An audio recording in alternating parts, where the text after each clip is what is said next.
Bien, bonsoir à tous, à toutes, et pardon d'emblée pour ce petit problème technique qui nous a décalé d'un quart d'heure. C'est pas très grave, c'est le quart d'heure albigeois ou le quart d'heure toulousain, comme vous voulez. On va donc ce soir parler, bien sûr, du statut de l'enfant. On va essayer de mieux cerner ce que c'est que le statut de l'enfant, et en particulier à travers son évolution au cours des siècles. Alors, sur le plan pratique, ça va durer une bonne heure à peu près pour la conférence, puis viendra le temps des questions, bien entendu, que vous pourrez inscrire sur le chat. Je vous encourage très vivement à télécharger les diapositives qui sont un soutien visuel à mes propos, à ma conférence. Vous pouvez la télécharger sur le chat puisque Eric vient de les mettre. Voilà. Parfait, on me voit et on m'entend, donc maintenant ça marche bien, la technique fonctionne. Alors, donc il y a une trentaine de diapos, je vous encouragerai à le regarder au fur et à mesure, je vous dirai, hein, je donnerai le numéro de la diapo au fur et à mesure. Et à la fin de ce document, vous avez 5 ou 6 documents aussi téléchargés en même temps, à la fin, donc après les diapos, pour également qui vous seront utiles pour mieux comprendre le statut de l'enfant au cours des siècles.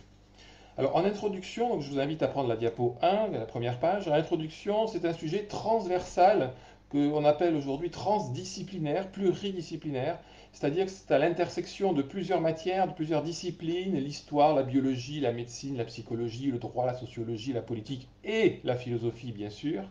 Or, je vous le dis tout de suite, je ne suis que pédiatre, c'est-à-dire spécialiste de la médecine de l'enfant et certainement pas spécialiste de toutes ces disciplines, hein. Donc j'étais obligé d'aller piocher à droite, à gauche des tas d'informations qui concernent, qui alimentent, qui définissent le statut de l'enfant, puisque c'est la somme de multiples petits éléments mis bout à bout qui permet de définir autant que faire se peut le statut de l'enfant. J'en profite, cette diapo 1, là, vous avez donc, je l'ai trouvé, c'est une photo de Alice mendiante, pauvre, c'est l'ancêtre de la photo, et c'est Lewis Carroll. J'ai appris à cette occasion-là que Lewis Carroll n'était pas qu'un écrivain, qu'un conteur de contes pour enfants, mais aussi un photographe, en tout cas avec les ancêtres de la photographie. Alors les traces que nous avons, traces historiques, en tout cas dans l'histoire un peu plus ancienne, il y a plusieurs siècles, sont modestes, sélectives et biaisées. Et ça se comprend bien puisque enfant, ça vient du latin infant, qui ne parle pas. Les infantes ne laissent pas de traces, ils ne parlent pas. Donc les témoignages qu'on a des conditions d'enfant, c'est toujours des témoignages indirects, élaborés par l'adulte. Et donc on a forcément des traces sélectives, hein, avec l'interprétation vue sous l'œil de l'adulte. On a beaucoup plus de traces, par exemple, dans les milieux aristocratiques et bourgeois que dans les milieux populaires, beaucoup plus de traces des enfants abandonnés que des enfants normaux élevés dans leur foyer. Pourquoi les enfants abandonnés? Parce qu'on a des procès-verbaux d'exposition, on a des registres, on a des comptabilités, des coûts d'éducation pour la collectivité. Mais malgré ces traces modestes, qu'on le veuille ou non, en tout lieu, en tout temps, dans toutes les sociétés, l'enfant a toujours été l'objet d'un statut. Statut très variable suivant les époques, les civilisations, en fonction des circonstances démographiques, économiques, juridiques, politiques, en fonction des cultures et des croyances. Le statut de l'enfant, il oscilla du rejet à l'adoration, de l'oblation à la vénération, on reviendra sur l'oblation pour ceux qui ne connaissent pas ce terme, de l'esclavage à l'enfant roi en particulier en ce moment. Et aujourd'hui, encore, grande disparité dans le temps et dans l'espace des statuts de l'enfant. Alors, comment on va structurer cette conférence? Le plan, je vous l'explique en deux mots. Vous pouvez passer à la diapo numéro 2. On va voir d'abord quelques exemples de statuts pour illustrer le statut de l'enfant à travers sa puriculture, le statut des enfants abandonnés, l'éducation à l'enseignement et la loi, la protection des enfants. Puis on essaiera de déterminer les facteurs qui entrent dans la composition du statut de l'enfant. Vous voyez, il y en a 11, on pourrait peut-être en trouver d'autres, mais il y en a déjà 11, c'est déjà pas mal. On verra à la fin le statut de l'enfant occidental actuel, ce qu'on connaît, avant de conclure. Alors, premier exemple de statut concret de l'enfant, c'est à travers la puriculture. Vous allez voir que c'est très très variable. En Égypte, on va remonter jusqu'en Égypte, le mode normal d'alimentation d'un nouveau-né, c'était l'aliment au sein, mais pas le sein de sa mère, c'était celui des nourrices qui étaient des esclaves. À Sparte et à Athènes, vous allez voir, c'est pas du tout pareil, on oppose souvent ces deux cités. L'enfant était, à Sparte, l'enfant était toujours allaité par sa mère biologique, le nourrisson était élevé sans maillot, sans bande. alors qu'à Athènes, le nouveau-né pouvait être allaité par des nourrices, esclaves quand c'était des classes supérieures. Les nourrissons portaient des maillots et des bandes qui étaient soit de fines bandelettes en coton ou de larges bandes rectangulaires en laine. L'emmaillotage, donc mise en maillot, était une pratique ancestrale déjà évoquée dans la Bible bien avant la Grèce antique. On a retrouvé des statues votives, c'est les diapos 3 et 4 que je vous invite à regarder. On a retrouvé des diapos votives, voilà, les différents endroits de l'Antiquité, d'enfants emmaillotés dans des tombes grecques, romaines, dans des bas-reliefs étrusques. Alors l'idée c'était que les membres trop tendres du nouveau-né devaient être raffermis pour éviter toute déformation. C'est une croyance qui est encore présente aujourd'hui dans certains lieux de la planète. La tradition juive, à la naissance, l'enfant était allaité pour une longue durée, 18 mois à 3 ans, et il y avait la fameuse circoncision sacramentelle au 8e jour. Dans l'Empire romain, un qui a marqué la médecine, c'est Soranus. Sous l'Empire Trajan, sous l'empereur Trajan, il était à Éphèse. C'est le premier véritable gynécologue accoucheur pédiatre. Il décrit les soins de puériculture à la naissance avec la double ligature du cordon, bien sûr, qu'on pratique encore aujourd'hui, le lavage du nouveau-né à bonne température pour éviter l'hypothermie, le lavage des yeux à l'huile pour éviter toutes les surinfections kératoconjonctivales qui sont encore les premières causes de cécité dans les pays en voie de développement, friction et purge pour éliminer le méconium, il avait compris l'importance d'éliminer le méconium, et il examinait les nouveau-nés pour faire le diagnostic de malformation ou de prématurité. Le nouveau-né, selon lui, devait être emmailloté, mais sans modelage de la tête. On avait quelquefois aussi en plus un modelage de la tête. L'allaitement artificiel était lui aussi utilisé. Il y avait de nombreux types de biberons qui ont été retrouvés. Soranus conseillait le sevrage seulement entre 18 et 24 mois, donc assez tard. Il détaille la diversification alimentaire, il décrit les principaux signes de maturation pubertaire chez les plus grands, il crée de nouveaux mots pour désigner les différents âges de l'enfant, alumnus pour le nourrisson, impubes, l'impubère donc pour l'enfant, et pullus ou pupillus, les petits mots affectueux pour mon poulet. Voilà. Les âges de la vie s'expliquaient, les différents âges de la vie s'expliquaient par des combinaisons des 4 qualités fondamentales de la nature, le chaud, le froid, le sec et l'humide, et les 4 humeurs, le sang, le flegme, la bile jaune et la bile noire. Eh bien l'enfant, il résultait de l'alliance du chaud et de l'humide, avec le sang pour humeur dominante et le flegme pour humeur seconde. On passe chez les Arabes à l'âge d'or entre le 7e et le 12e siècle. La naissance de l'enfant est célébrée par une semaine de festivités avec échange de cadeaux. Avicenne conseille le modelage du crâne aussi. Au 7e jour, l'enfant reçoit son nom au cours d'une fête avec sacrifice de 2 chèvres pour le garçon et 1 chèvre pour la fille seulement. Vous allez voir au cours de... Il y a souvent une asymétrie entre les deux sexes, hein, chez les enfants déjà, imposée bien sûr par les adultes. Au Moyen Âge, grande promotion de l'allaitement maternel, la virgolactance, la Vierge Marie qui allaite son enfant Jésus avec multiples représentations sur les peintures, mais les enfants d'aristocrates sont placés, facilement placés en nourrice ou en forestage, c'est-à-dire chez les Celtes où foster c'est élevé. À la Renaissance, le nouveau-né subit l'onction d'huile et un bain d'eau chaude salée. Maillots et bandages sont toujours de rigueur.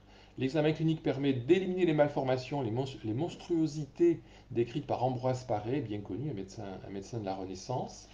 L'allaitement au sein est la règle, mais en général, il est assuré par des nourrices mercenaires, là encore. Il y a une répugnance des mères à allaiter elles-mêmes dans les milieux éduqués, et on utilise assez vite des bouillies faites de lait et de farine de blé.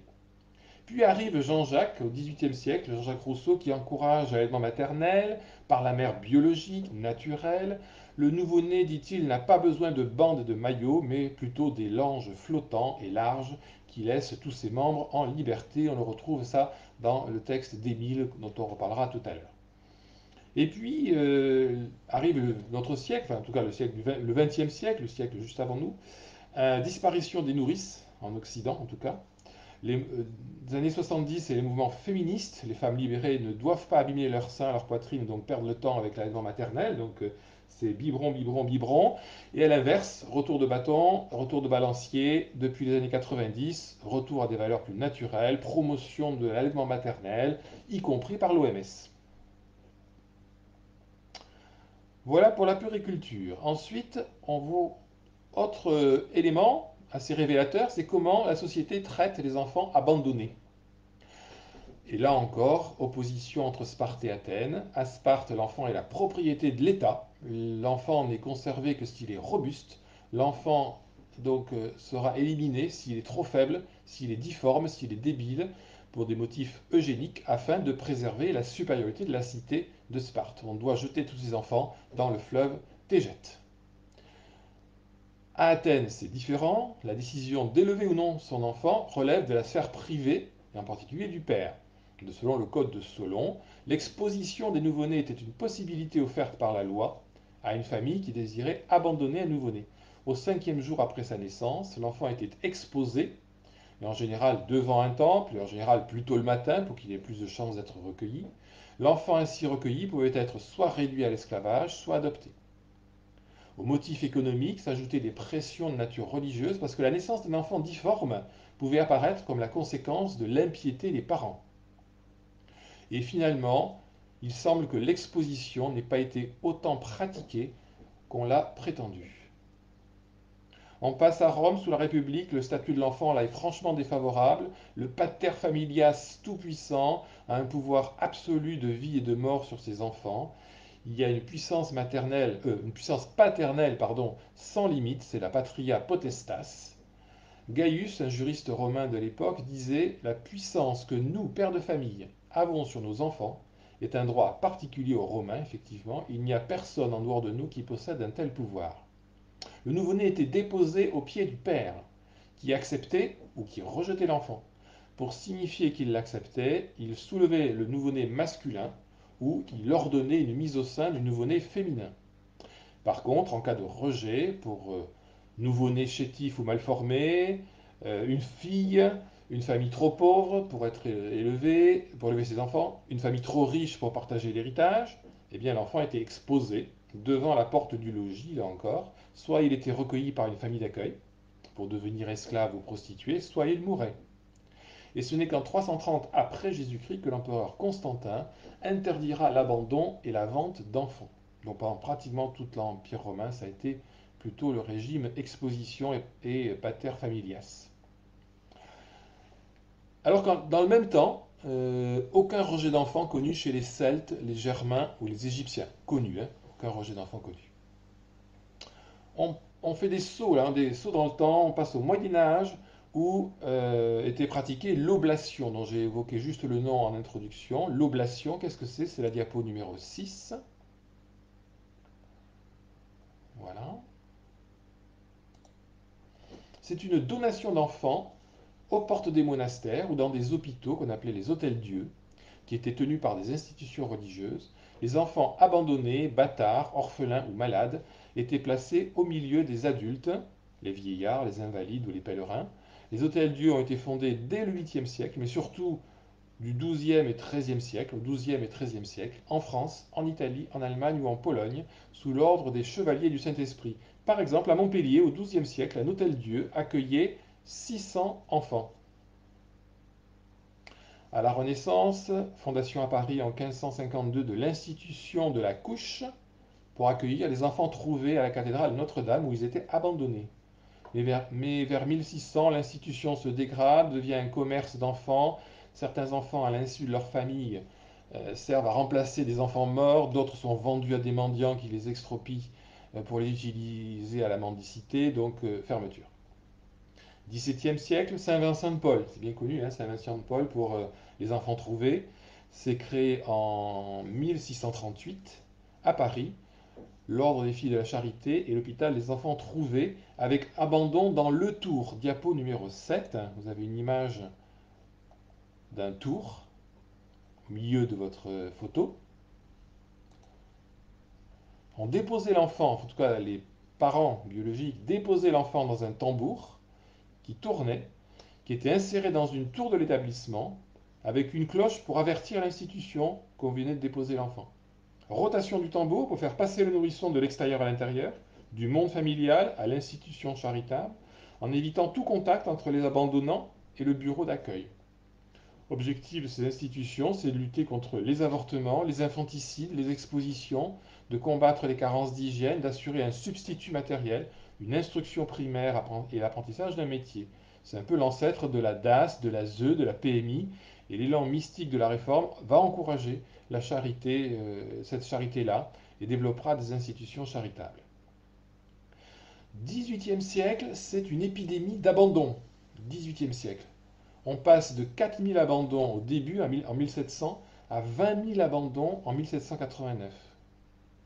En fait, avant 1789, il y a un seul pays en Europe qui organise un système cohérent et unique d'assistance aux enfants trouvés, c'est le Portugal. Là aussi, ça ne paraît pas évident, mais c'était pourtant le cas. Les abandons institutionnels d'enfants se multiplient davantage en Europe latine, catholique, du Sud, qu'en Europe protestante du Nord. Cette zone du Sud, on l'appelle la zone des trouvés, des enfants trouvés. Espagne, Italie et France principalement. En 1793, sous la Convention, il y a une loi qui est votée pour l'accouchement dans l'abandon secret, le futur accouchement sous X qu'on aura après. Là, c'est la première fois qu'on vote un accouchement possible dans l'abandon secret. L'État français révolutionnaire prend en charge les enfants abandonnés. Il y a une reconnaissance sociale instituée du report sur la collectivité de la responsabilité des enfants non désirés. Et puis on arrive dans notre France contemporaine. 1904, la loi instaure un système de bureau ouvert pour les enfants abandonnés. 1941, sous Vichy, accouchement anonyme, qui va être petit à petit de plus en plus, on va vers l'accouchement sous X. Donc accouchement anonyme ou accouchement sous X, déjà il l'appelle en 41 accouchement sous X. Voilà, il y a eu 10 000, on est monté jusqu'à 10 000 accouchements sous X en 1970, il n'y en avait plus que 625 en 2014. Et maintenant on parle d'accouchement secret, on a changé la dénomination. Donc l'infanticide aujourd'hui, en tout cas en France, est devenu exceptionnel. On entend toujours dans la presse des histoires de bébés congelés ou de bébés enterrés, mais c'est vraiment exceptionnel. Par contre, la maltraitance est encore très répandue. Alors je regarde le chat pour voir si tout le monde suit. Ça va vite. Ah oui, je sais, ça va vite, mais j'ai tellement de choses à dire que désolé, je suis obligé de. Et encore, j'ai essayé de restreindre à ce qui me semblait essentiel, hein. Alors, on est donc. On passe à éducation et enseignement des enfants au cours du temps. En Mésopotamie, en Assyrie, plus de 1000 ans avant Jésus-Christ, on a retrouvé des traces d'écoles sur des tablettes en terre cuite. Mais on instruisait surtout les futurs scribes. C'était loin d'être l'école pour tous. L'éducation des enfants était très stricte avec des usages de châtiments corporels. On refait un petit passage par Sparte et Athènes. À Sparte, l'enfant il doit cultiver force physique et endurance à la douleur, considérées comme des vertus civiques. Il y a peu de place pour la formation intellectuelle. À Athènes, par contre, à partir de 7 ans, débute l'instruction élémentaire, lecture, écriture, calcul, mythologie. Il faut favoriser de façon harmonieuse le développement physique et mental, avec une culture synchrone du corps et de l'âme qui conduisent à la vertu. N'oublions pas que dans la République de Platon, le plus haut dignitaire, c'est le ministre de l'Éducation. Puis il y a la période hellénistique qui va avoir décroître l'importance de la gymnastique. Les filles déjà reçoivent à la maison une simple formation pratique avec au maximum lecture-écriture, donc déjà cette asymétrie entre garçons et filles. À Rome, l'enfant il reste infans jusqu'à 7 ans, il devient puer de 7 à 16 ans, donc scolarisable à ce moment-là. À partir de 7 ans, c'est le père, encore une fois le pater familias, qui prend en charge l'éducation, souvent aidé par un magistère, lecture, écriture, calcul, formation professionnelle, militaire éventuellement après. L'influence grecque s'illustre par des précepteurs qui enseignent les classiques grecs et latins, la rhétorique, l'éloquence et la culture physique, alors que l'éducation des filles reste exclusivement familiale. Chez les Arabes, toujours à l'âge d'or, le garçon abandonne la société exclusive des femmes à l'âge de 7 ans. Il est mis à l'école dans une mosquée, avec apprentissage de la lecture au moyen d'extraits du Coran. Le père apprend les bonnes manières à son fils, ne pas trop manger, ne pas trop parler, ne pas éructer en public, ne pas dire du mal de son prochain. On a quelques penseurs ensuite, Rhazès, Avicenne, puis Maïmonide, qui conseillent l'éducation physique, l'obéissance aux parents et la réclusion des filles. Moyen Âge. Au début du VIe siècle, les envahisseurs barbares transforment les enfants en soldats. Là, ça change radicalement. Il n'y a plus aucune institution scolaire pendant les 7 premiers siècles du Moyen Âge, d'où un effondrement culturel. Seuls les monastères recueillent une partie de la culture antique. Donc avant le XIIIe siècle, tous les enfants demeurent analphabètes, sauf exception chez les aristocrates. À partir du XIIIe siècle, enseignement par le prêtre de paroisse en campagne, l'école primaire religieuse payante en ville, qui est assurée par des curés. Par exemple, à Florence, en 1340, la moitié des enfants sont scolarisés, ce qui est quand même beaucoup mieux. Renaissance apparaissent les premiers collèges, les public schools en Angleterre, les collèges de nobles en Italie. 17-18e siècle, éducation dominée par les jésuites, réservée surtout à une élite au sens économique, chez les plus riches. La France moderne, Guizot, 1833, une école publique dans chaque commune. 1892, Jules Ferry, sous la Troisième République, il organise l'instruction primaire gratuite, laïque et obligatoire pour tous les enfants de 6 à 13 ans. Et ça passera ensuite de 6 à 16 ans en 1959 avec le décret Berthoin. 1920, la création des écoles maternelles, mais l'éducation des filles, là encore, même en France, reste longtemps en retard par rapport à celle des garçons. Par exemple, pour les lycées, l'égalité garçon-fille n'est acquise qu'en 1925. Dernier critère, dernier exemple de statut au cours des siècles, c'est la loi et la protection des enfants. En Mésopotamie, à Babylone, donc il y a bien longtemps, le code d'Hammurabi assurait la protection des orphelins et la défense des enfants adoptés. Ça, c'est des traces concrètes écrites. Ça ne veut pas dire que c'était forcément bien appliqué, mais en tout cas, c'était écrit dans le code. En Chine, on sait que pendant très longtemps, il y a eu un infanticide longtemps autorisé pour les nouveau-nés filles. Dans la tradition juive, l'infanticide, avec une offrande offerte au dieu Moloch, existait chez les Sémites phéniciens et carthaginois. On retrouve infanticide et exposition dans l'Ancien Testament. On retrouve le fameux sacrifice d'Isaac par Abraham, qui sacrifie son fils. À Athènes, les infanticides étaient proscrits dans l'Antiquité grecque, mais il y a quand même eu un sacrifice d'Iphigénie par son père Agamemnon dans l'Iliade, donc qui est pas forcément une réalité, mais en tout cas qui est un texte. À Rome, beaucoup d'enfants esclaves travaillent dans les champs ou dans les mines. Les sacrifices humains d'enfants ne sont interdits qu'à partir de 97 avant Jésus-Christ, et ce n'est qu'en 330 que l'empereur Constantin interdit l'infanticide en l'assimilant au parricide. À Byzance, le code justinien en 534, les enfants trouvés sont la propriété de personne et demeurent libres. Création d'orphelinats, de dispensaires, de crèches pour les accueillir, condamnation sévère de l'infanticide et de la vente d'enfants comme esclaves. Vous voyez donc, on passe d'un endroit à un autre, d'une époque à une autre, et c'est très oscillant. On passe chez les Wisigoths au VIe siècle. C'est la diapo numéro 8 pour ceux qui veulent s'y référer. C'est une loi qui était donc en vigueur chez les Wisigoths au VIe siècle après Jésus-Christ. Et c'était l'amende qu'on devait payer en cas de crime. Alors si c'était un homme libre, adulte, militaire qui portait les armes, 300 sous. Là, c'est la peine maximale. Et vous voyez que ça décroît, ça décroît, ça décroît. Le nouveau-né masculin, si on fait un homicide, donc un infanticide, 60 sous seulement. Et si c'est féminin, ce n'est plus que 30 sous. Les Mérovingiens, à la même période, 6e siècle aussi, chez les Mérovingiens, les enfants de moins de 4 ans étaient enterrés dans la maison et non pas dans le cimetière principal avec les adultes. Chez les Arabes, toujours à l'âge d'or, l'infanticide était interdit, sauf pour les filles quand même. Au Moyen Âge, l'infanticide était aussi interdit, c'était considéré comme un crime de païen, mais les enfants esclaves n'étaient pas rares. Ils étaient autorisés par l'Église à condition d'être des infidèles, c'est-à-dire d'origine turque, maure ou slave. Un slave, je rappelle que c'est l'étymologie de esclave. Donc, esclaves ou libres, les enfants ont longtemps constitué une valeur d'appoint dans le monde du travail. Ça, c'est vrai dans plein d'endroits. S'il franchit les maladies du premier âge, il doit se rendre utile pour la famille. L'enfant est mis au travail dès que possible, dans les champs. C'est l'iconographie de la diapo 9, vous avez au XIVe siècle, un enfant qui travaille très jeune dans les champs. Il pouvait aussi travailler à la maison, être enrôlé dans l'armée, être employé chez des nobles comme page, comme galopin d'écurie ou encore d'autres fonctions.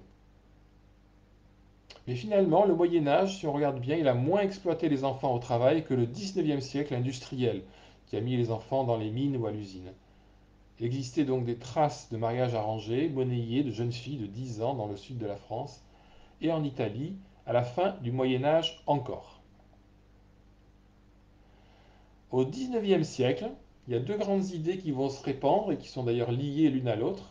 C'est un, l'enfant victime de la société, l'enfant orphelin, l'enfant pauvre, l'enfant maltraité. C'est un concept qui va être valorisé et porté par les romantiques et qui sera d'ailleurs ensuite en opposition avec les enfants triomphants sur les adultes dans les œuvres du XXe siècle. C'est la diapo numéro 10. Vous avez tout le début. D'ailleurs, vous retrouvez Lewis Carroll et Alice au Pays des Merveilles. Toute la première partie, en gros, au XIXe siècle, c'est des enfants victimes, des enfants soit pauvres, des enfants abusés, des enfants maltraités. Et au contraire, quand on passe au XXe siècle, c'est des enfants plus triomphants. Ne serait-ce que regardez le Petit Prince qui explique à l'adulte toutes les bêtises qu'il peut faire, il donne des leçons, etc. C'est rien à voir avec l'esprit de l'enfant qu'on pouvait avoir au XIXe siècle. Alors, je dis première idée, au XIXe siècle, c'est l'enfant victime de la société. Deuxième idée, c'est l'enfant qui est un être humain à part entière, donc détenteur des mêmes droits de l'homme.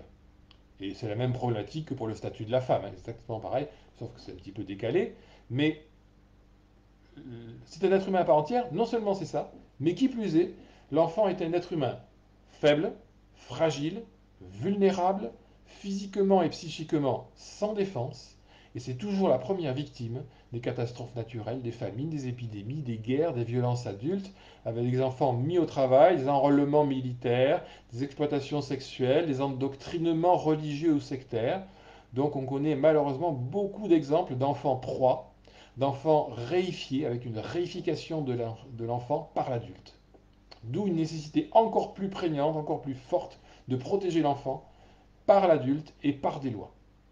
Il y a un devoir éthique de substitution de la part de l'adulte vis-à-vis d'un enfant qui est fragile.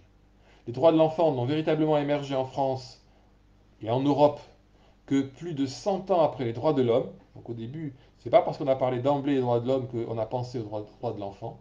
La conception de la protection de l'enfance et le souci d'éducation populaire généralisée sont ébauchés à partir de 1830 environ. Ils concernent d'abord le droit du travail des enfants, pour que justement ils ne travaillent pas. Et puisque le travail est devenu interdit, il faut maintenant penser les modalités d'éducation pour tous les enfants. Éducation autrefois réservée aux enfants de familles riches. Les législations de la fin du 19e et début 20e permettent aux enfants de mieux vivre leur enfance. Et vous avez donc dans votre document, toujours, à la fin, cette fois-ci, ça sera en document 2, bon, même si vous ne le regardez pas tout de suite, vous le regarderez chez vous. Ce document 2, c'est l'évolution des droits de l'enfant depuis pas mal de siècles, en finissant donc par les années actuelles. Il y a donc ensuite donc, la diapo numéro 11, que je vous invite à prendre, voilà. C'est la Convention internationale des droits de l'enfant, votée et adoptée le 20 novembre 89, donc il y a un petit peu plus de 30 ans, par l'ONU, avec les 10 principales, euh, comment dire, les 10 principaux droits qui ont été retenus à défendre chez l'enfant. Vous les avez symbolisés là. C'était une page qui était dans le carnet de santé, qui pendant longtemps est restée dans les carnets de santé de tous les enfants de France. Allez, jette un coup d'œil au chat.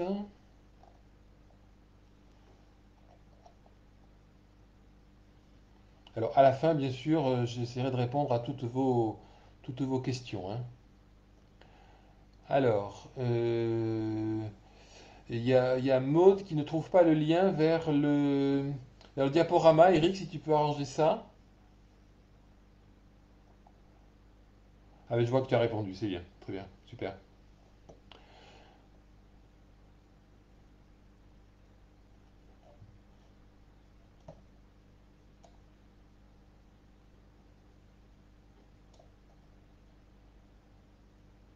Ah, alors, est-ce que vous me voyez?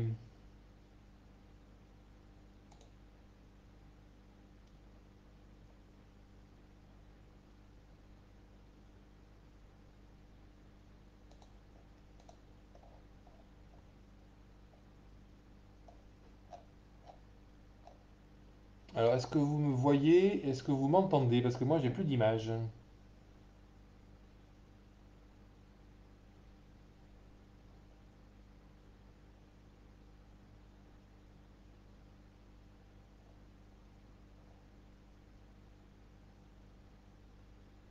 D'accord. Bon, eh bien, très bien. Juste, j'ai pas de retour, je me vois pas, mais ça, c'est pas très grave. Je vais continuer. Donc, on était sur la diapo 11 des conventions internationales des droits de l'enfant. Alors, on passe au troisième grand chapitre, qui est le plus gros chapitre, qui est d'essayer de définir les facteurs qui déterminent le statut de l'enfant. Bien sûr, pas uniquement en France, hein, qu'est-ce qui fait, comment est-ce qu'on peut définir un statut de l'enfant et qu'est-ce qui peut influencer les statuts de l'enfant. Voilà. Donc ça, vous pouvez reprendre à votre diapo numéro 12. C'est donc une reprise du plan. Et vous avez les 11 facteurs que je vous propose sur la diapo 12. Les 11 facteurs que je vous propose d'examiner, de voir en quoi ils participent à cette détermination du statut de l'enfant. Alors toujours pareil, hein, la définition du statut, elle est faite par un tiers, elle n'est pas faite par l'enfant, elle est faite par l'adulte, puisque l'enfant lui-même, il aura du mal à définir son statut. Donc c'est forcément un point de vue d'adulte, donc biaisé, il va dépendre de la représentation que les adultes ont de la nature et de la condition de l'enfant en tant qu'enfant, de la difficulté à respecter du coup les véritables intérêts de l'enfant. Ça demande, c'est pas forcément évident. Alors, le facteur important, mais que ça c'est vrai bien des fois en philosophie et dès qu'on veut comprendre les choses, ce sont les connaissances scientifiques, bien sûr, puisque, et c'est encore plus vrai aujourd'hui, que les connaissances ont pris de l'importance. Nos représentations mentales sont très dépendantes des savoirs acquis, hein, d'où l'exigence de scientificité en philosophie. Je sais que Eric a fait une conférence il n'y a pas très longtemps là-dessus, ça reste quelque chose de capital. Alors ces connaissances scientifiques, il y a deux sous-chapitres. C'est un, la révolution biologique et neuroscientifique qui concerne aussi l'enfant, bien sûr. Et deux, la révolution freudienne, le développement de la psychologie infantile sur le plan plutôt psychique. Alors, révolution biologique, neuroscientifique, autrefois, je vais passer rapidement parce qu'évidemment c'est complètement désuet, mais la croyance c'était que l'homme venait mettre sa graine unique au sein d'une femme qui n'était qu'un réceptacle fertile. La femme n'avait pas de graine, hein, il n'y avait que l'homme. Dans les théories biologiques du XVIIIe siècle, il y avait l'animalcule spermatique. Je ne sais pas si vous connaissez ça, l'animalcule spermatique. Il contient la miniature préformée d'un adulte au sein d'une graine, qui sera donc le futur spermatozoïde plus tard. Mais on voyait une graine avec à l'intérieur une espèce de petit adulte en miniature qui est donc était déjà préformé et qui allait grandir, grandir, grandir. La notion de fusion d'ovules et de spermato avec équivalence des gamètes masculines et féminines est très récente. C'est 1875. C'est Oskar Hertwig, biologiste allemand, qui l'a identifié. De la même façon, le continuum biologique depuis l'œuf jusqu'au nouveau-né est aussi une notion récente. Aristote y pensait que l'enfant était au degré zéro d'un processus évolutif, mais pas du tout. Je veux dire qu'à l'époque, il n'avait pas l'échographie, mais aujourd'hui, donc, on sait que la naissance n'est pas un début, c'est un simple passage au cours d'un long processus, depuis la fécondation, passant par l'œuf, l'embryon, le fœtus, le nouveau-né, puis le nourrisson, l'enfant, l'adolescent, l'adulte, le vieillard, etc. etc. hein. Donc aujourd'hui, on sait que ce n'est pas un adulte en miniature, parce que pendant très longtemps, la représentation c'était ça. C'était l'enfant est un adulte en miniature. Voilà, qui naît avec un degré zéro.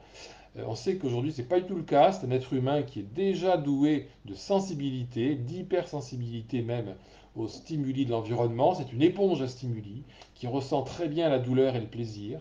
C'est un être humain complètement à part entière avec de nombreuses compétences innées. Déjà dans le ventre de sa mère, il peut entendre, il est sensible au toucher, il est sensible au goût du liquide amniotique en fonction de ce que sa mère peut manger.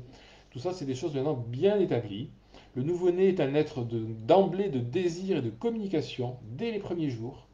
Il est non seulement en croissance organique, c'est-à-dire qu'il va augmenter de poids et de taille tous les jours, il va grandir bien sûr, hein, mais aussi en développement fonctionnel, c'est ça qui est capital, c'est-à-dire en maturation permanente. Autrement dit, il a à la fois une maturation somatique du corps et psychique de l'esprit, tout ce qui est cognitif et affectif. C'est un être en construction, en devenir, en apprentissage, qui va aller du simple vers le complexe, du vagissement à l'épanouissement, ça c'est formule qu'on retrouve un peu partout, du babillement à l'accomplissement. Son cerveau, c'est un disque dur, c'est vrai, pré-câblé, hein, c'est pas n'importe quoi, un cerveau de nouveau-né, avec moult potentiel, au contenu presque vierge, mais pas tout à fait vierge quand même au départ. Il y a une immense adaptabilité, ce qu'on appelle la plasticité cérébrale qui est majeure, c'est la plus forte de tous les primates. N'oublions pas que quand un nouveau-né naît, il n'a que 25% de sa masse cérébrale finale. Un chimpanzé, il a 75% de sa masse cérébrale finale. Donc un nouveau-né, il a beaucoup plus encore à croître en taille de cerveau. Mais la contrepartie, c'est que l'enfant, il a une dépendance. C'est la plus longue dépendance de tous les mammifères, une dépendance nutritionnelle, affective, familiale, économique et j'en passe. Hein. Donc il va naître animal sauvage, entre guillemets, même si ce n'est pas tout à fait vrai, et il ne devient humain qu'au contact des autres. On ne naît pas homme, on le devient, et Race nous l'avait déjà expliqué dans le De Pueris. Deuxième révolution, c'est la révolution qu'on va qualifier de freudienne, même s'il n'y a pas que Freud qui intervient, c'est le développement de la psychologie infantile, à partir en gros du début du XXe siècle, avec de nouveaux discours scientifiques de psychologues de l'enfance qui nous imprègnent encore aujourd'hui. Ben, c'est pas Freud qui a commencé, désolé de casser un mythe, c'est Preyer, William Preyer, un Allemand à Leipzig, qui est précurseur de la psychologie infantile scientifique, qui est basé donc sur des observations d'enfants, il est très concret, il a un côté expérimental, une étude du développement sensoriel, de l'intelligence des enfants et de leur langage. Et puis bien sûr Sigmund Freud, qui a amené beaucoup de choses, pas forcément tout vrai, mais beaucoup de choses. Trois essais sur la théorie de la sexualité de l'enfant, analyse d'une phobie d'un petit garçon de 5 ans, Hans, en 1909. L'enfant a lui aussi une vie psychique, ça c'est un des éléments qu'il a amené. Il traverse plein de stades, stade oral, stade anal, stade génital, complexe d'Oedipe, phase de latence entre 6 ans et puberté. Bon, je passe vite parce que tout ça vous le savez.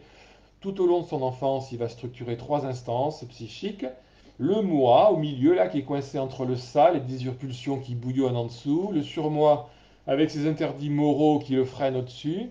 Et malgré tout ça, l'enfant possède aussi une sexualité, une libido, même s'il n'a pas de pratique sexuelle, il a une libido, au sens voilà, freudien du terme. L'enfant peut parfois se comporter comme un manipulateur. Hein, l'expression célèbre de Freud, c'est l'enfant pervers polymorphe. Malgré l'amnésie apparente liée au processus de refoulement, persistent dans l'inconscient des traces d'événements de la petite enfance, tous amnésie, mais rien ne s'oublie vraiment. Je viens de citer le grand maître Freud. Donc la plupart des troubles psychiques névrotiques de l'adulte proviennent de l'enfance. Et puis je vais vous citer d'autres noms parce qu'il n'y a pas que Freud. Binet, Alfred Binet, il insiste sur la précocité de l'intelligence de l'enfant. Il va créer des échelles de développement intellectuel, les premiers tests d'évaluation de l'intelligence qui deviendront les futurs QI. René Spitz étudie la relation mère-nourrisson. Hein, l'enfant n'est pas qu'un tube digestif, le nouveau-né n'est pas qu'un tube digestif, c'est aussi un être de relation. Il dénonce les séparations mère-enfant précoces qui peuvent provoquer chez le nourrisson une dépression et milite contre l'hospitalisme. Winnicott, qui est très aimé des psychanalystes, qui est un pédiatre et un psychanalyste britannique, qui développe la notion d'espace transitionnel, de phénomènes et d'objets transitionnels entre la mère et l'enfant, avec une nécessité d'une mère suffisamment bonne, hein, good enough mother, c'est-à-dire qu'elle doit être suffisamment présente auprès de son enfant, mais aussi capable de le laisser tout seul, avec une espèce de maîtrise à trouver. Notion darwinienne d'adaptation du nourrisson à son environnement, y compris son environnement maternel, avec la notion d'épigénèse interactionnelle, reprise plus tard par les Bovici. Jean Piaget, lui, il démontre les compétences innées du nourrisson dès sa naissance, et par contre, il explique qu'il n'y a pas d'instinct maternel. Hein. Il y a des compétences innées du nourrisson, mais il n'y a pas d'instinct inné maternel. Et puis Françoise Dolto, je ne la présente pas, psychanalyste lacanienne française, qui a vulgarisé entre 60 et 70, surtout les années 70, avec ses émissions télé. Et elle nous explique que l'enfant est un sujet qui a des choses à nous dire, que l'on doit écouter, que l'enfant est langage, c'est un titre de ses livres, l'enfant est langage, dès les premiers jours de vie. Et enfin Brazelton, un pédiatre américain qui a travaillé entre autres sur les besoins du nouveau-né. Autre facteur déterminant, et qui est un petit peu en parallèle avec les progrès scientifiques, c'est progrès techniques et médicaux. Sauf que, voilà, ça c'est plus pratique. hein. Donc les progrès techniques ont grandement amélioré la santé des mères et des enfants. En Occident, depuis 70 ans, il s'est produit davantage de découvertes médicales que dans tous les précédents millénaires. Il y a un phénomène d'accélération du savoir et des techniques qui ont profité aussi aux enfants. Quelques exemples. L'hygiène. Ça paraît tout bête de dire ça aujourd'hui, mais les tétites en caoutchouc, la stérilisation à la fin du 19e siècle, les campagnes de prévention contre les maladies contagieuses, la séparation des eaux courantes et des eaux usées, les déplacements de cimetières à l'extérieur de la ville, les règles d'hygiène se répandent d'abord dans les villes, puis dans les campagnes, donc surtout à partir du deuxième moitié du 19e siècle, et la mortalité infantile du coup baisse de manière spectaculaire. La pédiatrie scientifique rationnelle commence à naître dans la seconde moitié aussi du 19e siècle. On comprend peu à peu certaines maladies infantiles spécifiques, avant on ne comprenait rien du tout. Il y a aussi, c'est à ce moment-là que commence aussi la diététique infantile, basée sur des savoirs scientifiques. En 1875, Madeleine Brest, docteur Madeleine Brest, c'est la première femme médecin en France, et c'est en même temps la première pédiatre en France. Les vaccins, ils sont tellement décriés, les vaccins, mais pendant des siècles, enfin surtout depuis, en gros, c'est assez récent, hein, depuis un bon siècle, ils ont épargné pas mal de vies dans le monde. Et le premier vaccin, c'est 1796, ça remonte quand même pas mal de temps. C'est le vaccin contre la variole, c'est la diapo numéro 13. Première vaccination mondiale par Jenner, c'était un médecin de campagne anglais qui a essayé de vacciner un enfant pauvre, qui servait un peu de cobaye, hein, en lui inoculant du pus de la vaccine prélevée sur une fermière, contaminée par le pis de la vache. Donc la vaccine, c'est de là qu'ensuite est venu le mot vaccin. C'est une vaccination contre la variole qui a été encouragée sous l'Empire Napoléon Ier. Et vous avez en diapo 14 une propagande, un tableau de propagande diffusé pour encourager la vaccination dans les milieux bourgeois. Ensuite, diapo numéro 15, vous avez toute la série des vaccins, des principaux vaccins qui ont été découverts avec leur date de découverte. Depuis, donc, bien sûr, il y a la variole, mais ensuite il a fallu attendre quand même 1879 pour le choléra, hein, donc presque un siècle de plus, 80-90 ans de plus. Puis la rage, c'est bien connu parce que c'est le français Louis Pasteur qui l'a mis au point. Je ne veux pas vous citer tous, hein. À la fin, pour rigoler, j'ai mis 2021, le vaccin contre le Covid, j'espère. Ensuite, les antibiotiques. Le premier antibiotique, 1928, par Alexandre Fleming. Vous savez, c'est vraiment, alors c'est un scientifique, c'est là un exemple typique de sérendipité, c'est-à-dire que il a laissé sa boîte avec ses germes, ses moisissures et qui ont finalement colonisé le pénicillium qui fabriquait la pénicilline. Enfin, il ne le savait pas au début, hein, mais ça a fabriqué la pénicilline. Et il s'est rendu compte que cette pénicilline empêchait la multiplication de certaines bactéries. Voilà. Et en retour, au lieu de jeter ça à la poubelle en disant c'est n'importe quoi, il s'est dit ah, mais qu'est-ce qui se passe? Et c'est comme ça qu'il a mis au point la pénicilline. Puis ensuite d'autres antibiotiques. Les pilules ostroprogestatives à la fin des années 60 ont été bien diffusées. Ça, c'est un élément déterminant, hein, dissocier sexualité et procréation, parce qu'un enfant, si je veux, quand je veux, c'est quand même le fait de pouvoir décider d'avoir ou non un enfant, c'est déterminant pour son statut. Ça change tout dans son statut, dans la façon dont les parents perçoivent l'enfant. L'échographie, bien sûr, exploration de la vie fœtale, hein, qui était inconnue auparavant. La procréation médicalement assistée avec les banques de sperme, l'insémination artificielle, la fécondation in vitro, les embryons congelés, les mères porteuses, la gestation pour autrui, enfin pas en France en tout cas pour la GPA, les cellules souches. Donc qui dit nouvelle technique dit dissociation nature-culture avec une forme de culturalisation de la parentalité, hein, qui était beaucoup plus au départ bien sûr naturelle. On passe aux données démographiques. Donc, forte natalité après des chutes démographiques importantes. En Europe, par exemple, il y a eu une forte natalité à la fin du XIVe siècle, après la Grande Peste. Il y a eu un grand baby boom après la Deuxième Guerre mondiale. C'est classique, ce phénomène. Importance ensuite de la mortalité infantile. C'est la diapo numéro 16. Avec omniprésence prégnante de la mort autour de l'enfant. C'est assez difficile de sanctifier un enfant et de lui donner un statut valorisant s'il peut être fréquemment source de mort, autant pour lui que pour sa mère. Mortalité maternelle pendant très longtemps très importante à l'accouchement.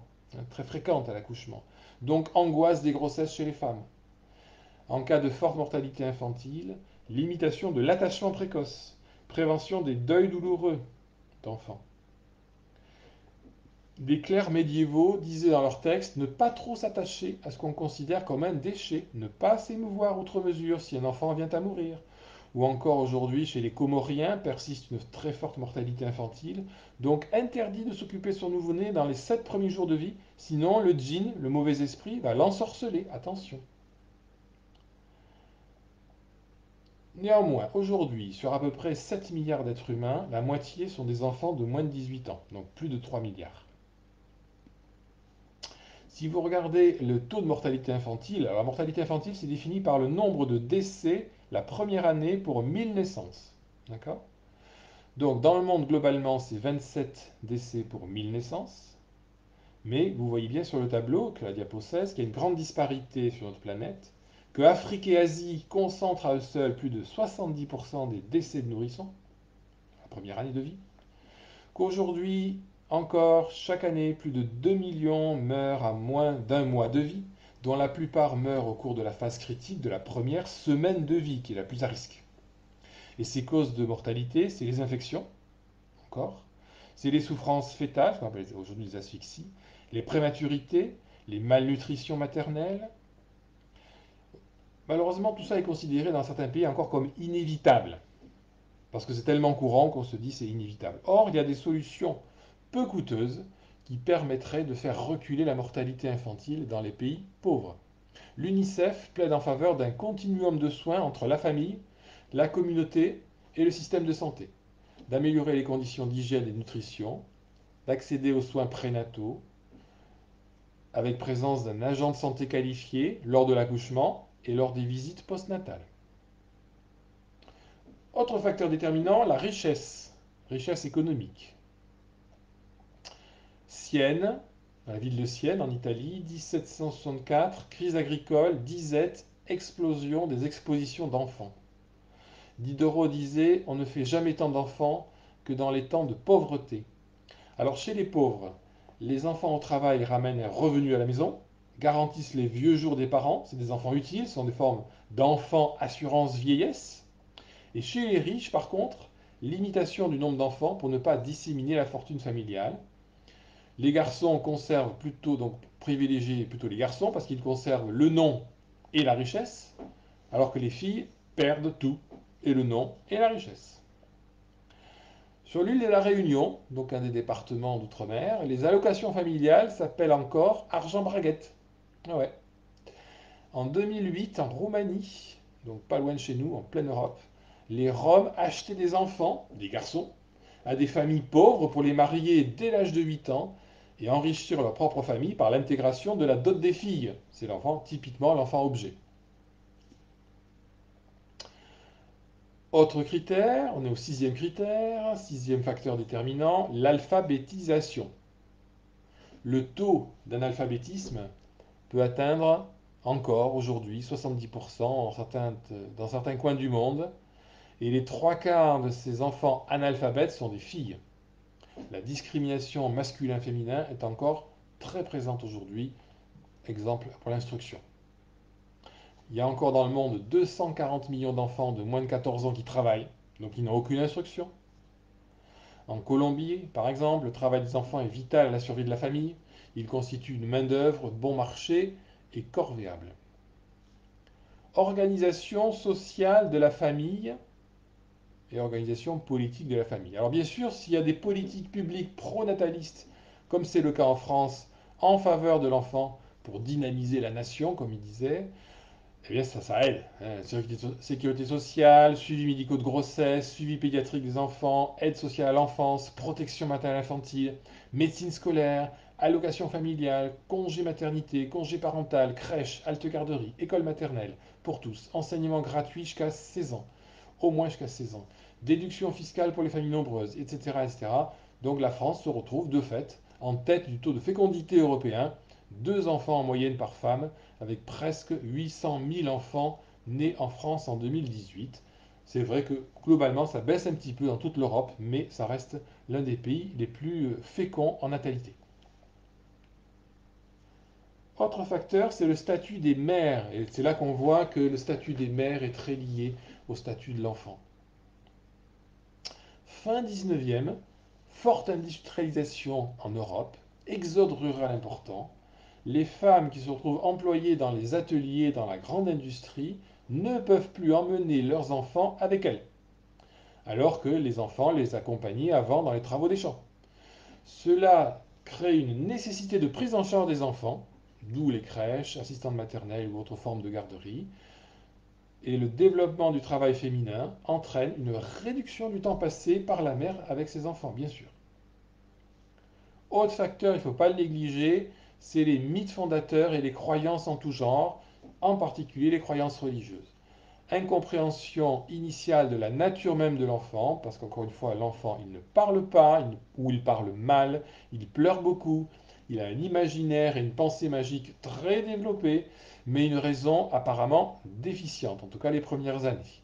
D'où des réactions qui sont imprévisibles, source d'inquiétude pour l'adulte, de peur, d'interprétation, d'hypothèses et de croyances multiples, avec une double perception de l'enfant par l'adulte de façon très ambivalente, à la fois comme un pur innocent et comme un petit monstre, comme un ange et comme un démon, comme, comme l'enfant porteur de valeurs positives, avenir, potentialité, innocence, pureté, être inoffensif. Les stoïciens de l'Antiquité voyaient dans l'enfant la bonté naturelle.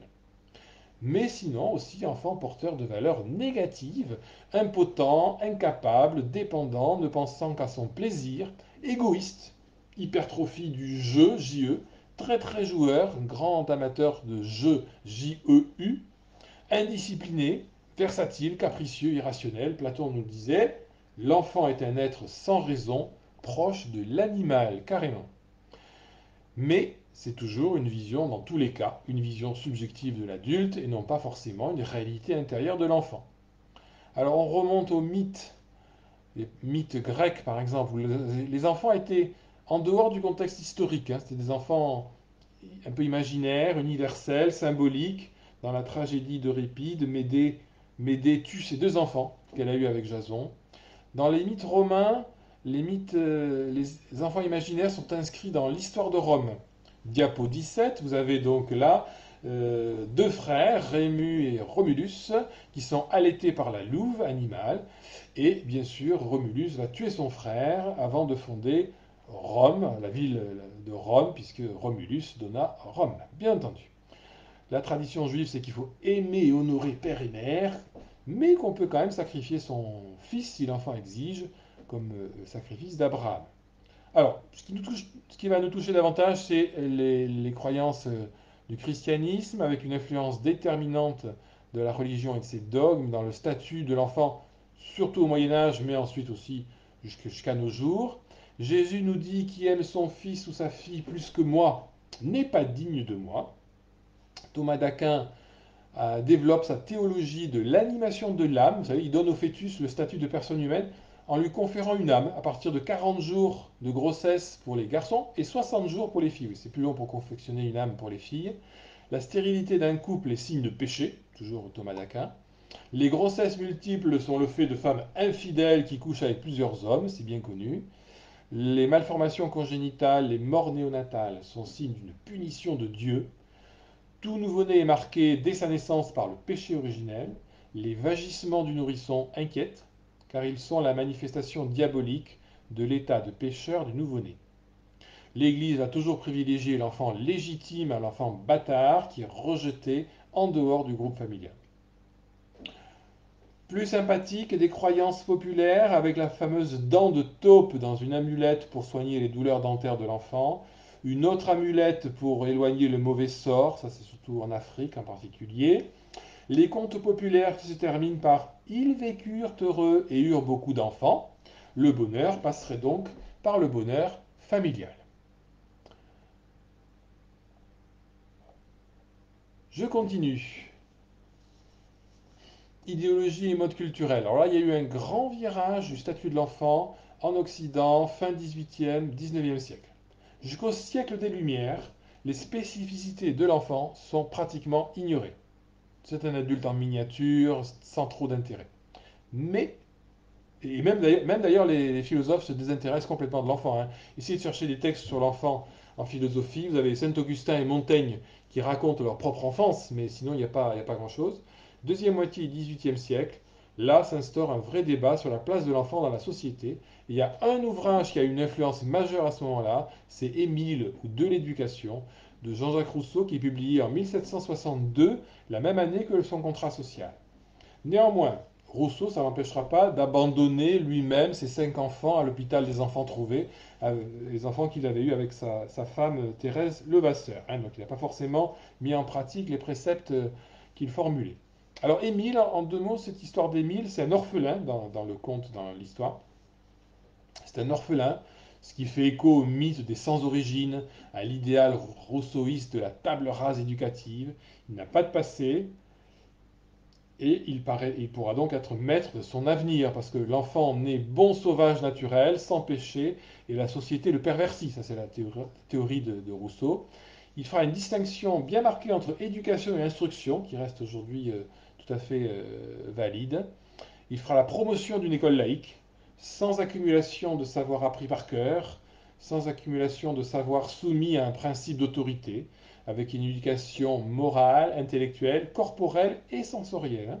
Les descendants de Rousseau, Richter, Owen et Charles Fourier développeront l'épanouissement de l'enfant, l'apprentissage spontané de l'autonomie jusqu'à Montessori. L'enfant n'est plus considéré donc comme un simple adulte en miniature.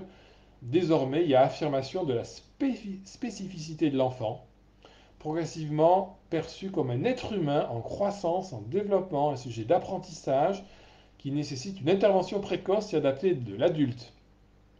Donc on va discuter de son éducation, de son habillement. Rousseau va prendre position contre l'emmaillotage, de son alimentation spécifique, allaitement maternel, lait maternisé, bouillie, soupe, compote, et de ses traitements éventuels, prévention des infections infantiles. Donc on découvre à ce moment-là et on cultive tous les charmes de l'enfance. L'enfant s'individualise au sein de sa famille et au sein de la société. Dans sa famille, c'est des chambres individualisées pour les enfants, des espaces dédiés pour leur éducation et leurs jeux, qui apparaissent chez les nobles d'abord des villes, les nurseries dans l'aristocratie victorienne, les Kinderstube chez les Allemands, puis chez les bourgeois et enfin dans les campagnes. Donc individualisation de l'enfant au sein de la famille, individualisation de l'enfant au sein de la société aussi, avec des structures scolaires, médico-sociales qui se mettent en place. Il y a des magasins spécialisés de jouets, de livres, de vêtements, de mobilier pour enfants, des tables à langer, des trotteurs, des poussettes, des landaux. On diffuse des contes ou des poèmes dédiés aux enfants. On développe la puériculture. Secondairement, on va séparer les chambres des garçons, les chambres des filles, avec des jouets, des vêtements, des attributs qui vont être sexualisés. Il y aura des robes et des pantalons, il y aura des poupées et des soldats, il y aura des couleurs roses et des couleurs bleues. Cette sexualisation est assez récente dans l'histoire de l'homme. Ça n'empêche pas que jusqu'en 1945, il y aura un vouvoiement des parents obligatoire. Un enfant ne pourra prendre la parole à table que s'il y est invité. Et malgré ces progrès, le nouveau-né des premières semaines de vie est encore considéré comme un petit tube digestif, un être réflexe, sans aucune compétence, dénué de toute sensation et tout sentiment. La forte mortalité infantile est encore considérée comme une fatalité, presque normale, et l'infanticide des malformés a encore droit de cité. Ce n'est que plus tard, donc à la fin du XIXe siècle, que la mortalité infantile baisse et que le ressenti de la mort de l'enfant devient peu à peu celui d'une perte irréparable. La représentation des enfants dans l'art, ça c'est un bon témoin fidèle de son statut. Et là je vous ai mis toute une série de diapos pour vous le démontrer. Avant la Renaissance, il y a peu d'enfants peints réellement, d'enfants réels, hein. Le déguisement de l'enfant en adulte en miniature est quasiment une constante. Dürer, Bruegel, Le Nain, tout ça c'est des gens qui ont peint des enfants sous forme d'adultes en miniature. C'est les diapos 18, la diapo 18. Il n'y avait pas à ce moment-là de vêtements spécifiques pour enfants, mais des vêtements eux aussi en miniature, souvent calqués sur le vestiaire adulte et en particulier celui des femmes. Des vêtements très couvrants. On aurait pu prendre aussi d'ailleurs les vêtements de l'enfant comme indicateur du statut de l'enfant, hein. Enfant non représenté pour lui-même, mais en décoration d'un autre sujet, un ange, un petit génie, un putto comme ils disent en Italie, c'est un jeune nourrisson potelé en forme d'angelot, dans les peintures de la Renaissance italienne. Les principales représentations d'enfants sont des enfants insérés dans une scène biblique, la Vierge à l'enfant de Léonard de Vinci, diapo 19,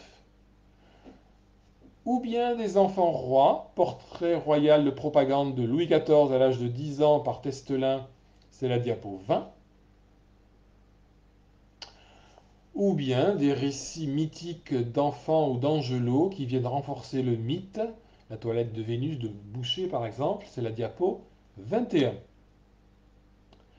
Et ce n'est qu'au XVIIIe siècle, qui correspond aussi en même temps au virage dans la société, bien sûr ça fonctionne ensemble, c'est le même reflet, en miroir, c'est là que l'enfant profane apparaît comme sujet principal, doté d'une affectivité propre. C'est la diapo 22, le bénidicité de Chardin, c'est-à-dire cette prière de remerciement à Dieu avant le repas, le bénidicité. Enfants habillés avec des habits d'enfants et des habits qui sont de plus en plus sexualisés. Diapo 23, 24 et 25. Je vous laisse un petit moment pour regarder ça.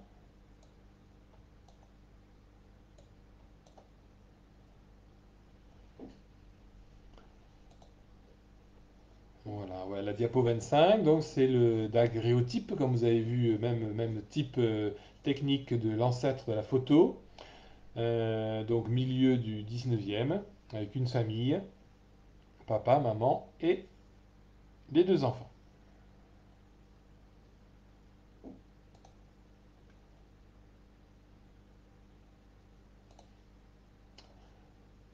D'accord? On termine avec le dernier facteur individuel qui va déterminer le statut. Donc les facteurs individuels, ceux-là, ils sont pérennes au cours des siècles, hein, parce qu'ils sont liés à la nature humaine, même si leur conscientisation est assez récente. Ils sont de plus en plus déterminants, puisqu'aujourd'hui l'individualisme moderne est de plus en plus déterminant, mais grande variabilité quand même selon les individus, selon que l'on est parent ou pas parent, selon l'éducation qu'on a reçue, d'un conditionnement dont on se détache plus ou moins, suivant qu'on reproduit plus ou moins consciemment le statut qu'on avait pour nos propres parents, suivant notre niveau socio-économique, suivant notre affinité plus ou moins marquée pour les enfants, et surtout, ça va dépendre de la réponse à la question centrale qu'on doit se poser, c'est pourquoi fait-on des enfants? Ou pourquoi n'en fait-on pas d'ailleurs, hein? À titre individuel, pourquoi je fais des enfants, pourquoi je n'en fais pas? Alors ça, bien sûr, c'est une question de très forte acuité, puisque depuis 1970, en Occident, on choisit d'avoir des enfants. Et là, c'est sûr que c'est un écheveau complexe de désir et de réflexion, d'irrationnel et de rationnel. Le rationnel servant souvent à expliquer, à justifier l'irrationnel, comme disait Damasio. Le cortex préfrontal décisionnel prend toujours en compte les données affectives du système limbique. Ou de manière moins scientifique, Roland Jacquard qui nous dit les enfants, c'est comme un lapsus, si on savait pourquoi on les faisait, on ne les ferait plus. Donc c'est un fourre-tout culturel plaqué sur une nécessité naturelle au départ quand même, avec une influence de trois grandes motivations. Le plaisir, qui est plutôt de l'ordre de l'égoïsme, le devoir et l'amour, si on veut schématiser, hein, l'amour qui est plutôt de l'ordre de l'altruisme. Alors le plaisir égoïste, c'est l'enfant béquillé existentiel narcissique, plaisir procuré par la présence d'enfants, vie plus joyeuse, affection reçue de leur part, même si c'est jamais garanti, revivre sa propre enfance à travers les enfants que l'on a, donner du sens à sa vie grâce aux enfants, limiter la solitude pendant la vieillesse, c'est l'assurance vieillesse, assouvir un désir d'éternité, persévérer dans son être, conjurer notre propre mort par l'illusion de la postérité, c'est plutôt l'assurance vie. Nos enfants, c'est notre éternité, disait Robert Debré, un pédiatre il y a quelques décennies. Donc le plaisir égoïste, bon, très bien.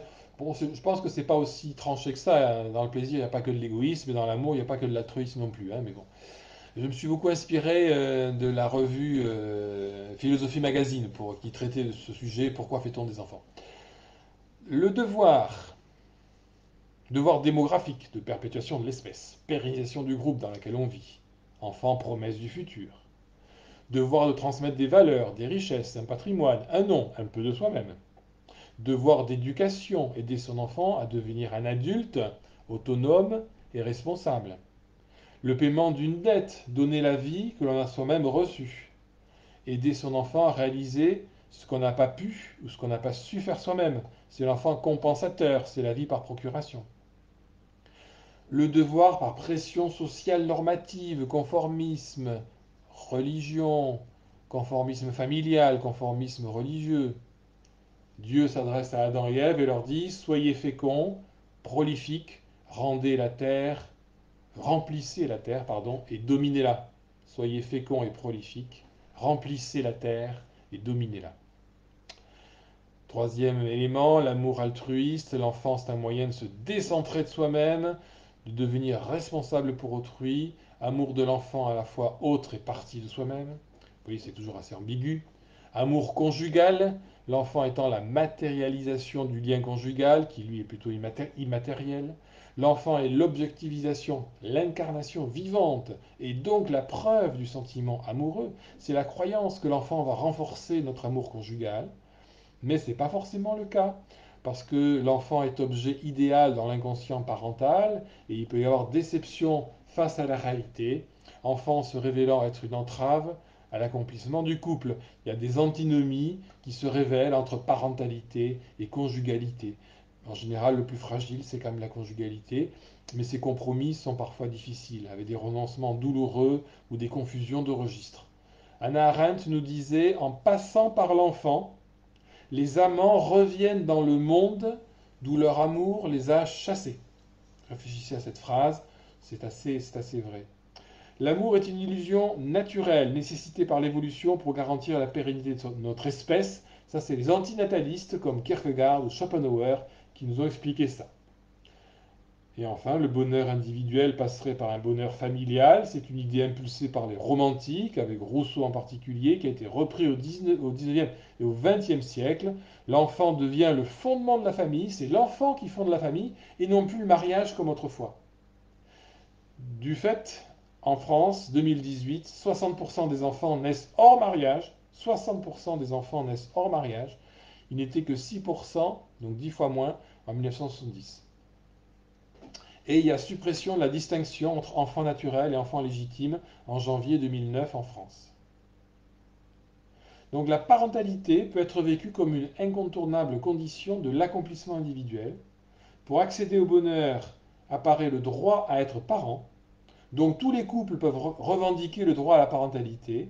Les couples stériles font appel à la PMA. Les couples homosexuels revendiquent aussi la parentalité et donc l'homoparentalité.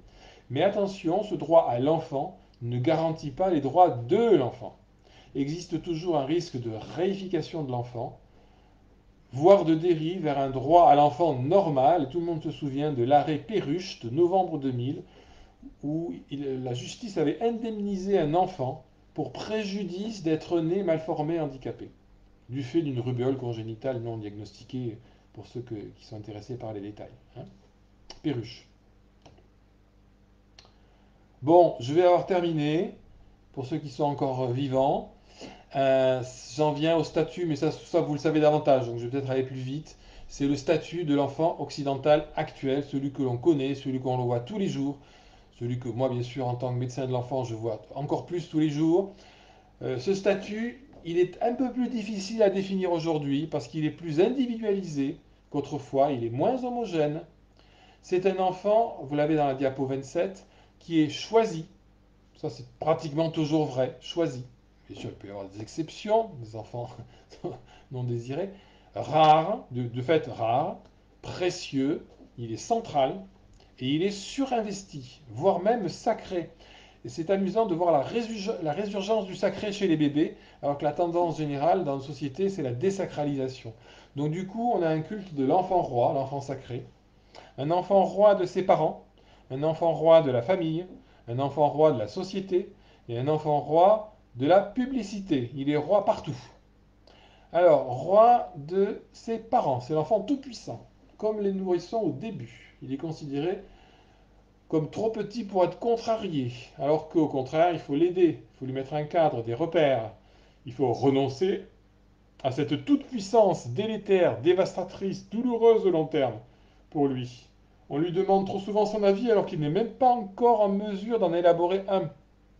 Illusion que toutes les capacités, tous les savoirs sont déjà présents chez l'enfant et qu'il suffit qu'il les découvre par lui-même.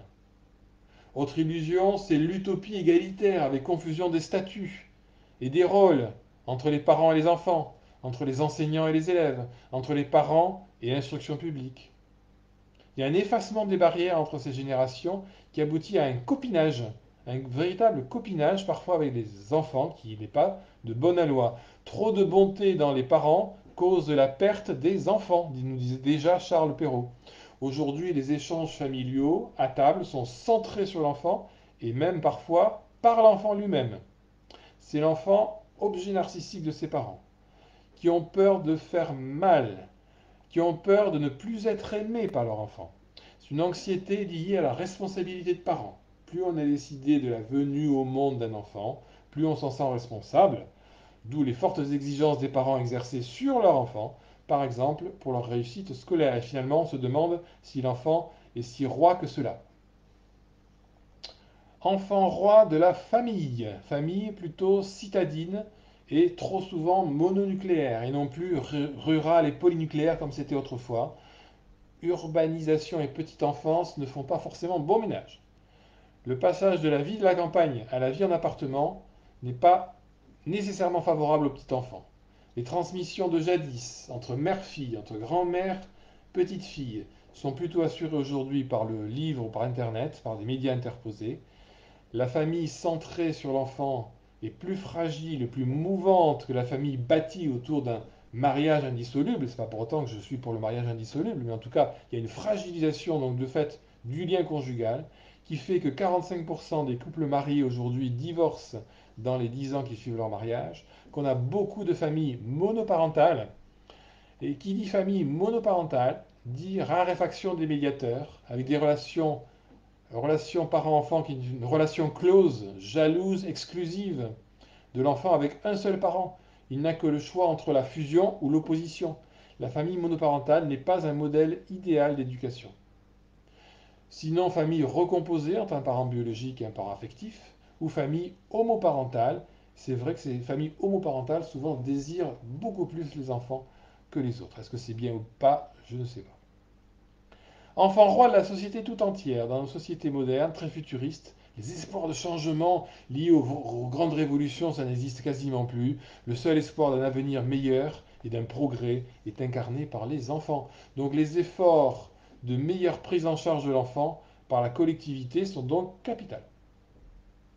On va donc professionnaliser, pédagogiser la petite enfance. Autrefois, faire des enfants, c'est la chose la plus naturelle du monde.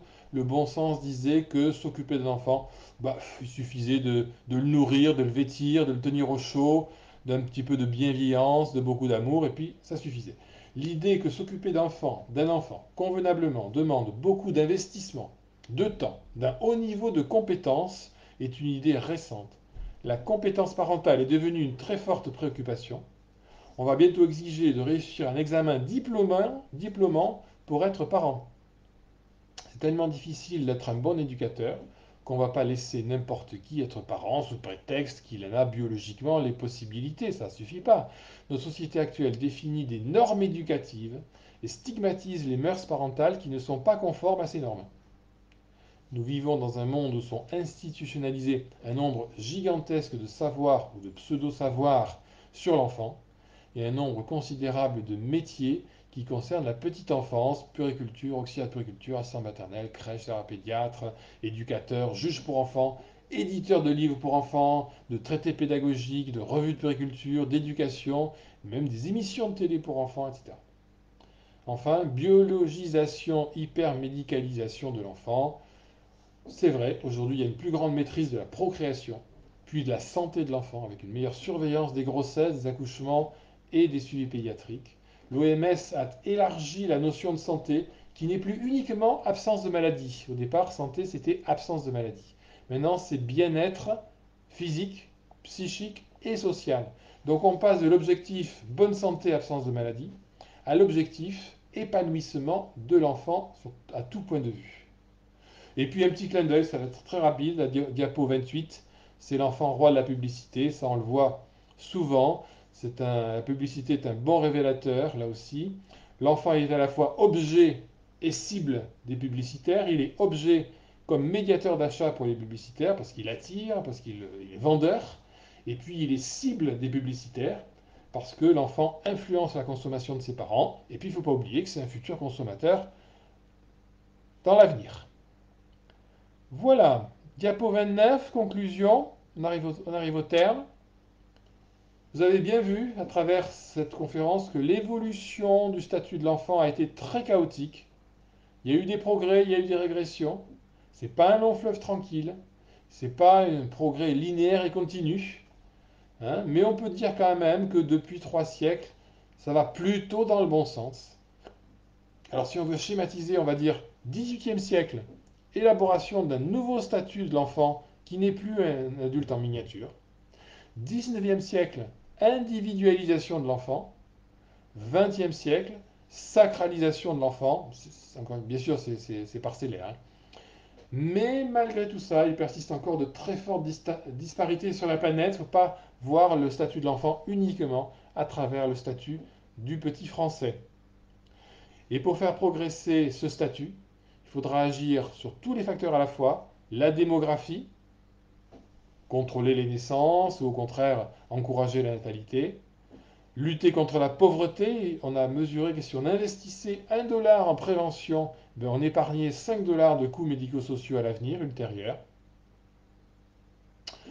Médicaliser les grossesses, le suivi pédiatrique, éduquer à la santé les futures mères, alphabétiser, donc scolarisation obligatoire pour tous les enfants, protection par la loi, avec une volonté politique d'appliquer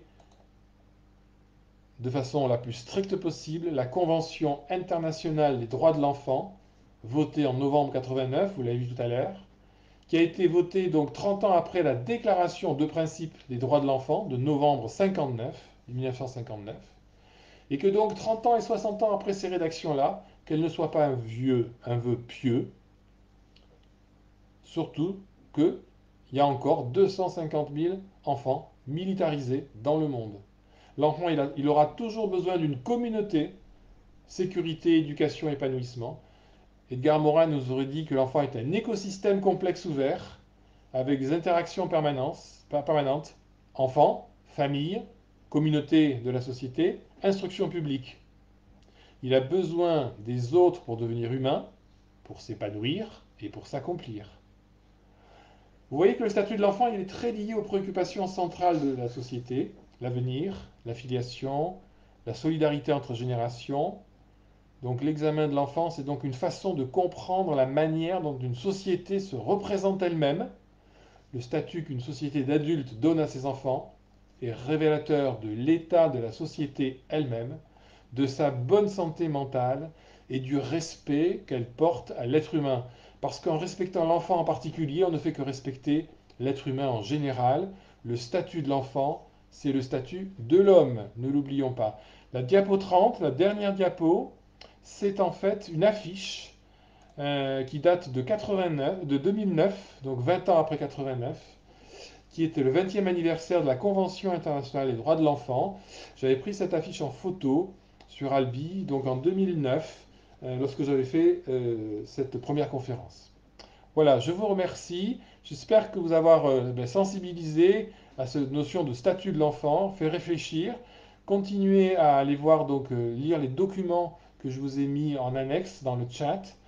Et maintenant, j'attends vos questions et j'essaierai d'y répondre.